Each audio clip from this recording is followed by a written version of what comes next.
అపవిత్రమైన కోపాన్ని వ్యక్తం చేసినటువంటి కనపరిచినటువంటి వ్యక్తుల్లో బైబిల్లో చాలామంది ఉన్నారు పిల్లలు, ఒకరు ఇద్దరు కాదు. అపవిత్రమైన కోపాన్ని ప్రదర్శించిన వారు, చూపించేవారు బైబిల్లో చాలామంది ఉన్నారు. దృష్టాంతంగా మనం ఎగ్జాంపుల్గా చూస్తే కయ్యను అసూయతో కూడిన కోపాన్ని తన యొక్క సోదరుడిపై హేబెలుపై ప్రదర్శించాడు. ఏ కోపమాట? అసూయతో కూడిన. చక్కటి పాట ఇరువురు యవన బిడ్డలు పాడినప్పుడు మొదటి చరణంలో కయ్యను హేబెలు కూర్చిన ఆ పదజాల లిరిక్స్ అనేవి వస్తాయి పాడినప్పుడు. మనం వీడు గమనించిన ఇలా కయ్యను యొక్క జీవితంలో అతను చేసినటువంటిది ఏంటంటే, ఆదికాండము 4వ అధ్యాయం 5 నుండి 8 వచనాలు మనం చదివితే అక్కడ కనిపిస్తున్న మాటలు తన సహోదరుని ఎలా హతమార్చాడో మనకి కనిపిస్తుంది.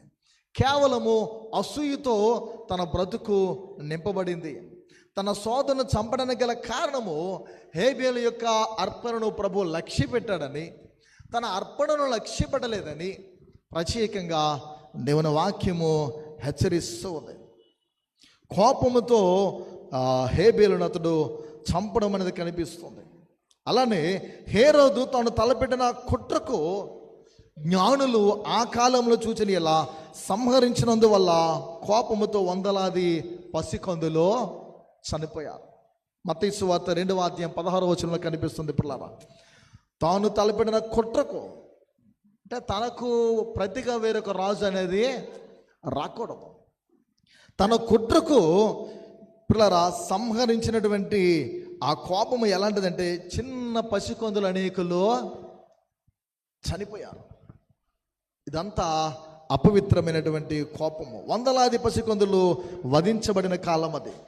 శాస్త్రులు, పరిసయ్యులు స్వార్థముతో కూడిన కోపముతో, స్వార్థం వారిలో ఉంది, అసూయ వారిలో ఉంది, వారికి మారుగా వేరొకరు ఉండకూడదని అసూయ స్వార్థంతో కూడిన కోపంతో యేసుక్రీస్తునే సిలువ వారు ఎక్కించారు.